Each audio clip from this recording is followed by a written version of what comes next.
In the previous videos, we have looked at before, after, and around advices. Those are in the playlist linked below that like button. Here, however, we're going to go over after throwing, which is only activated when an exception is thrown by the join point, and after returning. So this one's only activated if there is no exception. In the last video, we cleared it so that an exception will be thrown when we have a clear on our line 13 right here. Remember, we cleared this, so we're basically clearing our entire orders. So when we display something, we're not displaying anything, which is going to cause an error that we have thrown right here. We're doing that on purpose. So when we look at this, we're going to go to aspect configure, and we're going to add a new method for this. It's going to be log exception right here. This log exception is, you can think of it as a cross-cutting concern, meaning that we can use it to cut across various classes or even packages. For our application, we will configure it to run after any thrown exception as well. But we're going to do it specifically for a specific part in this program. But it can be used anywhere. So it's just called log exception for no reason. We're just logging an exception. We have our parameters right here where it's taking in a join point, and that's just so we can print out where the exception is being join pointed, right? Where it's happening at. And then we have this throwable, and we're calling it throwable. And then we have this exception message, and then we're going to do throwable.getMessage. So we are going to throw whatever is passed into here. So that is how we would configure this.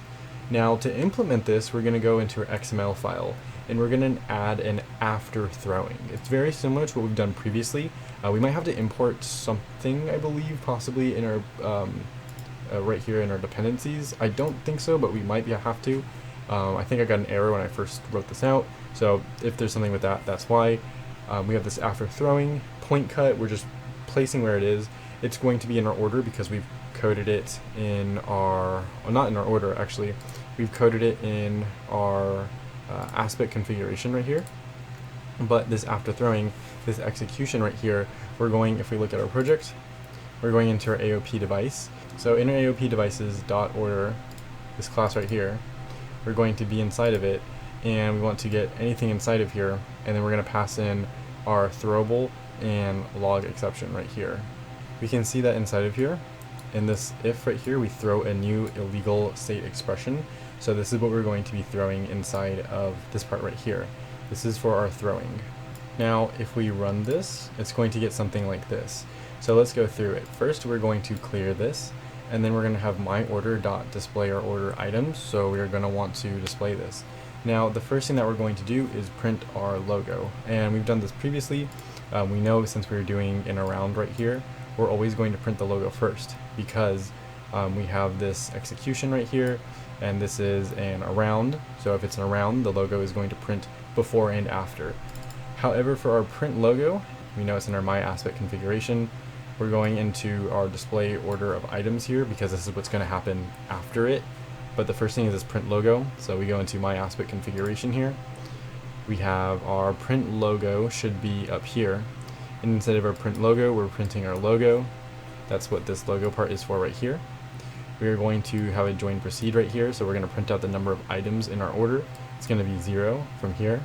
And then after we print this, going back into here, we're going to want to execute our display orders. So we go into order, and then we have our display orders right here. The first thing we have is this if.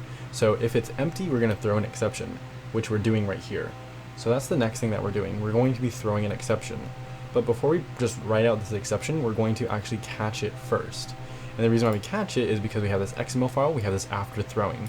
So it's going to check, see we have a throwing exception, and it's going to grab it. So we have this execution. It's going to be for anything, any public, void, string, whatever. It's going to be in this like kind of directory, you can think about it. It's going to be for our order, and we know our order has this if statement inside of here, so that's why it's catching it in here specifically. And then we're just giving it a name, throwing throwable. We have it in our aspect configuration as well. We have this as throwable. I believe it doesn't have to be specifically that name, but you can always try that later. We have our method right here, and this is just a log exception. This has to be specific because we're actually addressing our log exception right here. So that's what that's going to look like when it runs. Now that we have handled throwing exceptions by defining aspects to run after one is thrown, we can move on to an exception free run of the join point methods, focusing on the after return advice, because remember after return is only activated if there is no exception. So let's say that we want to apply a certain discount for certain orders above like a thresholded value. Well, let's do this in our aspect config where we have our other things like our print logo, we have our get order, print order value, log exceptions, all this stuff. So we're just adding another method inside of here. This is not generic enough to qualify for a cross-cutting concern, so that's just a note, but we're going to use this as a great example here. So we're going to get the order class so we can check the value, then we apply the discount in this method, and then we're going to print out. So that's how this would work. Now let's go to our XML file so that we can configure our returning. In our XML file up here, we know we have our around, after, throwing, and now let's do our after returning. So in our after returning, it's going to be similar to everything that we have before. We have our execution, but inside of our execution, we're going to go into our, remember, our project. We have our com Lunicorn, we have our AOP devices, then we have our order. The reason why we need our order is because we're going to go for displaying our order items, just as we've done right here. This one, we're just doing it very broadly because this could apply to any single error, but this one is specifically for our order items, because if we go into our order, going in here, and we go to display, which is right here, we want to see if there's no error, we want to print after this. Right after this is what we want to do. So that's how that would work right there. XML. In our method that we're going to be using, this is our method, the apply discount method. All of our beans have already been configured right here to work with this. So that's how it's going to work. So we can head over back to our main method, and then we can run this right here. We can scroll up, we can go to our run.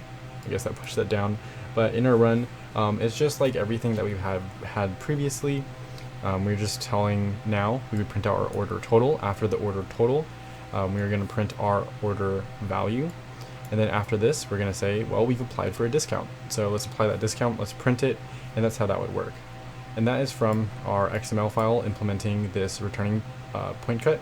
Just remember, quick note, that the after throwing is only activated when an exception is thrown by the join point, and the after returning is only activated if there's no exception. So that's just something important to pay attention to. So again, we would use our apply discount, which is in our aspect config, which is right here, the apply discount. We've configured this right here. So we are using this bean ID right here to get this bean. This is the bean that we're getting. Remember, the class is the bean. So when we have this ID, we just get the entire class. It's super important that we have this configured right here. And then we're going to apply it to like our order where we have our display order items right here. So that's how we would look at this. That is explaining the using after throwing and after returning. Next, we're going to look at configuring aspects and beans, but with annotations instead of XML.